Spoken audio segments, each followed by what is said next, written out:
lagi di podcast yang selalu nemenin lo kapan aja dan di mana aja. Kali ini kita bakalan ngebahas sesuatu yang sering banget kejadian di kehidupan kita semua, yaitu tekanan teman sebaya.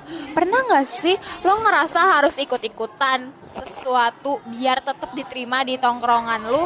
Entah itu gaya hidup, tren, kebiasaan, atau bahkan sesuatu yang sebenarnya lo nggak nyaman lakuin. Bentar. Kita belum kenalan nih. Kalian pasti penasaran kan sama nama-nama orang-orang ini? Jadi, hai, perkenalkan nama gue Kaisa dan ini teman gue, namanya siapa sih? Adira. Sama kita harus kenalan sama narasumbernya nih. Coba siapa aja sih namanya? Nama gue Aisyah. Gue Arwastu. Nama gue Yashira. Oke, coba dong ngejawab pertanyaan yang tadi gue udah sebutin itu. Wih, ini sih relate banget bro. Apalagi zaman sekarang gengsi bisa lebih gede daripada kenyamanan diri sendiri. Lo nggak nongkrong di tempat hype, dibilang nggak gaul, lo nggak pakai barang branded, langsung dianggap miskin. Padahal ya belum tentu juga kan itu yang sebenarnya kita butuhin. Nah itu dia, jadi hari ini kita bakal ngebahas kenapa sih kita bisa kejebak dalam tekanan teman sebaya. Gimana cara bedain mana yang benar-benar kita mau dan mana yang cuma kita lakuin biar gak dikucilkan. Dan pastinya gimana cara kita buat tetap stay true to ourselves. Gue mau nanya nih, menurut lo kenapa sih kita sering banget ngerasa harus ikut-ikutan biar tetap diterima? Gampang, karena kita nggak mau jadi orang yang beda di tongkrongan. Kita manusia sosial bro. Kita pengen diterima, kita pengen dianggap keren, pengen masuk ke lingkaran pergaulan yang kita idamkan. Makanya kadang kita rela melakukan hal yang sebenarnya bukan kita banget, cuma biar nggak dicap aneh. Setuju, dan yang bikin makin parah, sosial media tuh kayak bensin buat tekanan ini.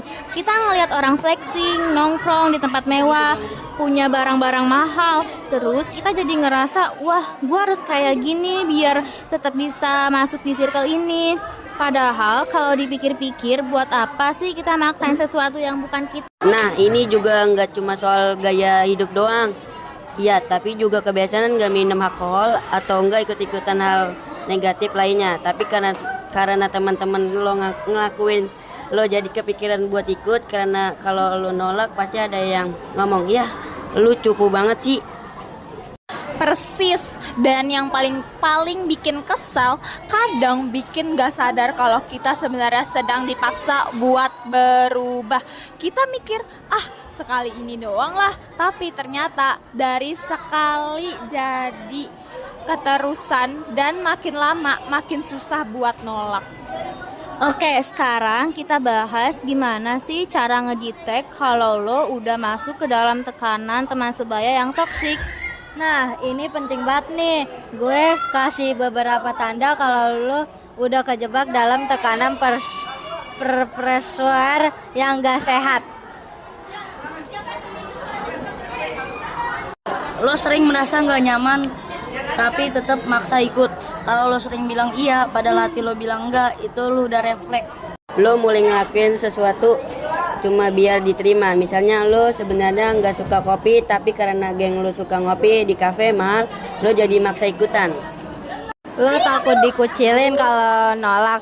Kalau lo nolak satu ajakan, terus teman-teman lo langsung ngejek atau ngejek lo, itu bukan circle yang sehat.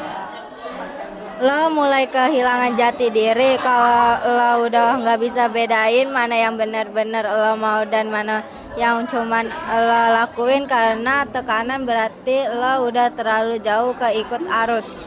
Wah, ini sih bener banget. Gua juga pernah ngalamin dimana gue merasa harus ngelakuin sesuatu yang gak gue suka cuma karena takut dibilang beda. Tapi lama-lama gue sadar, buat apa sih hidup buat nyenangin orang lain tapi gue sendiri gak bahagia.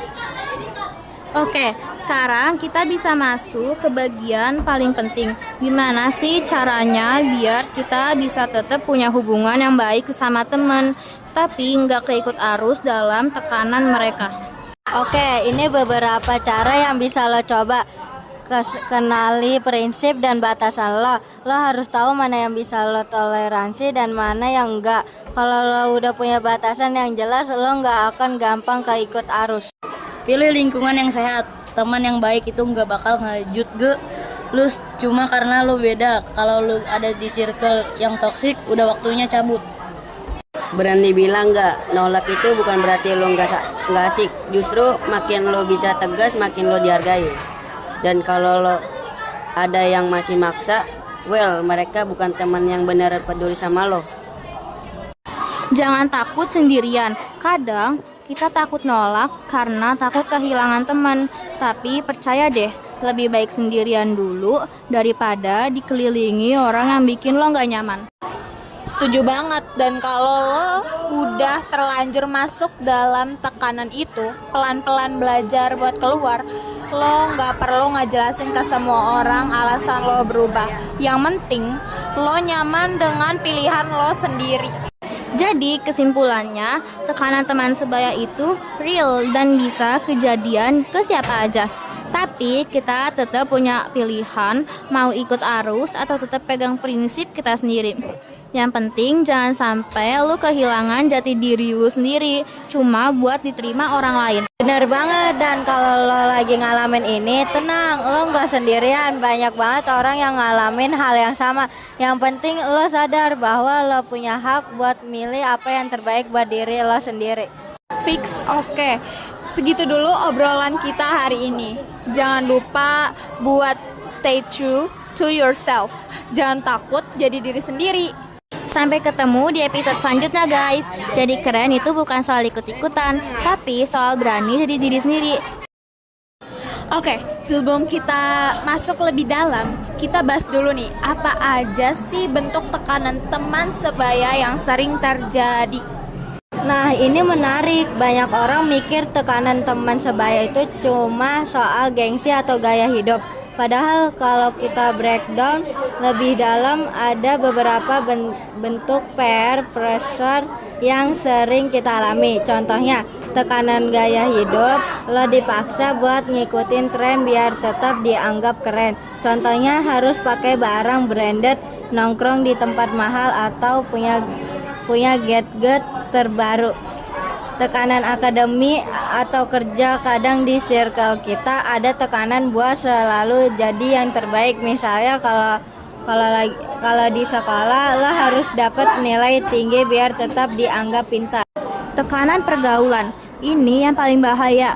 Karena kadang lo harus ikut kebiasaan teman-teman lo yang gak sebenarnya lo nyaman lakuin. Misalnya mulai ngerokok, minum alkohol, atau bahkan hal-hal yang lebih ekstrim. Tekanan relationship, kayak misalnya lo harus punya pacar atau harus flirting sana-sini biar gak dianggap cupu. Ada yang kayak gini juga gak? Lo pernah ngalamin gak? Wah, pernah banget. Kadang ada geng yang ngebully temennya karena dia masih single. Atau ada yang nganggep lo nggak dewasa kalau lo belum pernah pacaran. Padahal kan tiap orang punya timeline hidupnya sendiri ya. Persis, makanya penting buat kita sadar dulu nih, tekanan ini tuh sebenarnya datang dari luar atau kita sendiri yang overthinking. Nah, sekarang kita masuk ke pertanyaan penting. Kenapa sih kita sering banget takut berbuat berbeda? Gue rasa ada beberapa alasan utama. Takut kehilangan teman, karena kita pikir kalau kita beda, kita bakal dikucilkan. Insecure dan butuh validasi, kita sering banget cari pengakuan dari orang lain. Padahal yang paling penting adalah pengakuan dari diri sendiri. Takut dianggap aneh atau nggak asik. Banyak orang lebih milih ikut arus daripada harus dianggap beda sendiri. Jadi sebenarnya banyak dari kita yang lebih takut sama pandangan orang lain dibanding takut sama dampak negatif dari keputusan kita sendiri. Nah, ini menarik. Berarti sebenarnya kita seringkali membatasi diri kita sendiri cuma karena takut omongan orang. Bener, padahal kalau kita pikir orang lain tuh nggak peduli amat sama hidup kita. Mereka ngomongin lo bentar, terus besoknya juga lupa. Jadi buat apa sih kita stres mikirin penilaian orang lain? Oke, sekarang kita bahas nih, gimana sih cara lo tahu kalau circle lo itu sebenarnya toksik? Sebenarnya gampang sih. Gue kasih beberapa tanda kalau lo udah kejebak dalam tekanan teman sebaya yang enggak sehat. 1. Lo sering merasa enggak nyaman tapi tetap maksa ikut. 2. Kalau lo mulai kehilangan identitas diri. 3. Lo takut nolak ajakan temen karena takut dijauhin. 4. Lo sering ngerendahin atau ngejek kalau lo nggak ngikutin mereka. 5. Lo mulai berubah bukan karena lo mau, tapi karena lo terpaksa buat ngikutin apa mau mereka. Kalau lo ngalamin lebih dari salah satu tanda ini, bisa jadi circle lo sebenarnya nggak sehat, bro. Lo harus ninggalin mereka. Gue setuju. Dan kadang kita susah sadar karena kita udah terlalu lama ada di lingkungan itu. Oke, sekarang bagian paling penting. Gimana cara kita keluar dari tekanan teman sebaya ini tanpa harus kehilangan jati diri sendiri? Nih, gue kasih tahu beberapa tips yang bisa lo coba. 1. Kenali diri lo sendiri dan punya prinsip. Kalau lo tahu apa yang lo mau, lo nggak bakal gampang terpengaruh. 2. Pilih teman yang support dan nggak maksa lo buat berubah. Berani bilang enggak, jangan takut buat nolak ajakan yang lo nggak nyaman. 4. Jangan takut sendirian. Lebih baik sendiri daripada ada di lingkungan yang salah. Ingat, lo ngejalani hidup lo ya, diri lo sendiri. Jangan sampai lo menyesal karena cuma ingin ikutin apa orang lain. Fix banget. Jadi sebenarnya kunci utamanya ada di keberanian buat jadi diri sendiri. Oke, kesimpulannya tekanan teman sebaya itu real dan bisa kejadian ke siapa aja. Tapi kita tetap punya pilihan, mau ikuti arus atau tetap pegang prinsip kita sendiri. Yang penting jangan sampai lo kehilangan jati diri lo sendiri cuma buat diterima orang lain.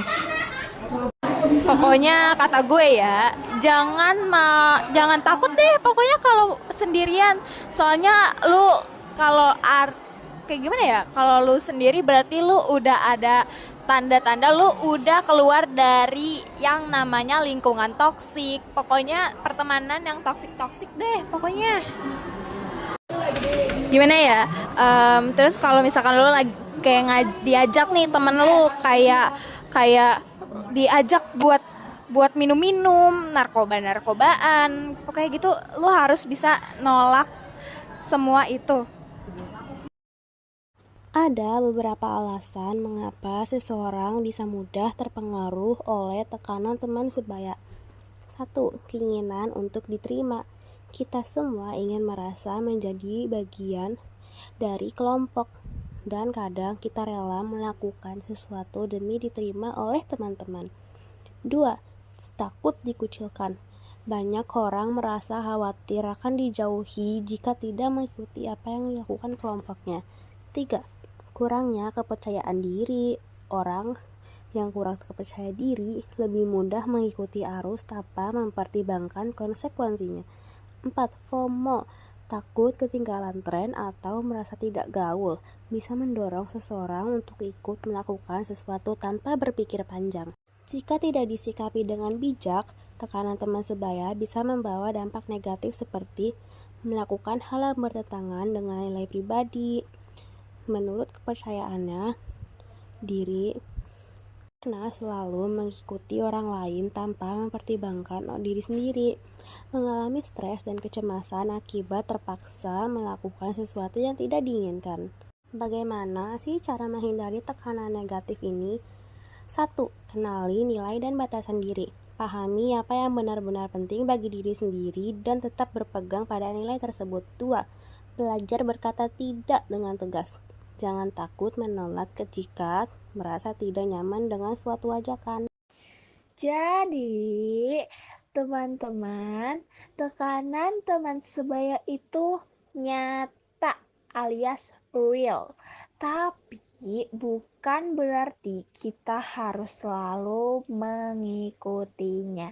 Dengan memahami nilai diri, belajar berkata tidak dan mencari lingkungan yang positif, jangan yang negatif. Sekali lagi, kita bisa menghadapi tekanan teman sebaya dengan lebih bijak. Terima kasih sudah mendengarkan podcast ini ya. Sumpah, jadinya kita bisa sharing-sharing gitu. Jangan lupa untuk berbagi dengan teman-teman yang mungkin membutuhkan. Sampai jumpa di episode berikutnya. See you teman-teman.